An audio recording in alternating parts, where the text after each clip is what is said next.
Ang Ebanghelyo ni San Mateo, Kapitulo 10, versikulo 7 ngadto 15, naghisgot nga atong Ginoong Hesukristo nagsugo sa iyang mga tinun-an nga iwali ang gingharian sa Dios.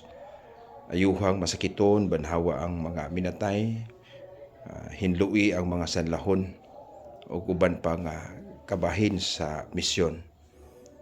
O diha sa pagsugo sa Ginoo, ningon siya nga ayaw mo pagdalag kwarta o uban pang mga dalhunon kay God will provide.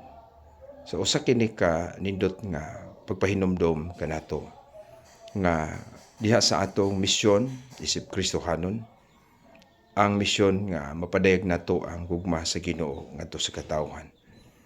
Ang pag-ayos masakiton may di man ta mahimong doktor, pero ang atong presensya mahimong healing alang sa usa ka tawo. Banhawon ang mga minatay, no?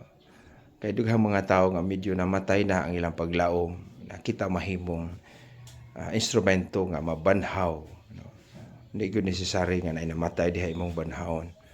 O abuga ang mga yawa, no? So sa atong kinabuhi nga maingon nato murag gigamhan sa yawa, maybe we can be an instrument. So diha sa simbahan tinuod adun naman tay Ministry of Exorcism, pero sa dihang ang kita mahimutang instrumento nga ang usa ka tawo dili maghari ang dautan, sa mara nga atong pahawa ang mga dautan diha sa iyang kinabuhi. We will become an instrument of God's presence to others.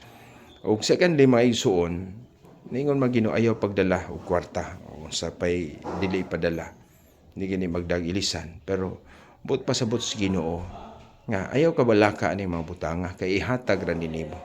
God will provide, kay ang mao mo angay mahatag ang suhol.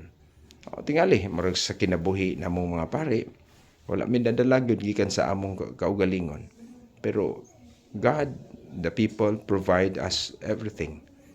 Gihatag sa Ginoo ni, walay ug unsa may gihuptan sa kinabuhi namo dili gyud ni gikan namo, no? Wala may magtanom og basak, pero tagaan tag humay, tagaan tag bugas, no? Ingana ang providensya sa Ginoo.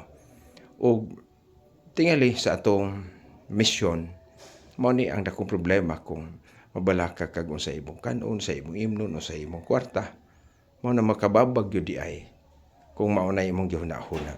Wala nga padayon lang sa misyon, daghang mga taong mahigugma nato, mutabang nato. Ug ang Ginoo mo'y nabahala niya ang tanan. Ug ikatulo nga sa ilang pagsangyaw, matud pa sa Ginoo, kung dunay dili mamati, o kung dunay mamati ninyo, ibilin ang pakigdait sa kalinaw. Pero dunay dili mamati, bakwi ang mga tao diha, hukman batok sa atong pagtaktak sa mga abog. Matud ba sa Ginoo, sa adlaw ras paghukom, ang mga tao mas maluoy pa ang Ginoo sa Sodoma ug Gomora. Ang mga lungsod, mga syudad nga gisunog tungod sa ilang sala. Pero matud pa sa Ginoo, mas maluoy pa unya sila sa Sodoma ug Gomora kay nini mga tao nag-reject sa mensahe gikan sa iyang mga sinugo. Mao nakita sa atong kinabuhi maigsuon, atong iampo usab nga abli kita mamati sa pulong sa Ginoo. Ang paglaom nato gikan sa Ginoo, mana nga atong dawaton ang mensahe ug atong pagapuy-an matag adlaw. God bless.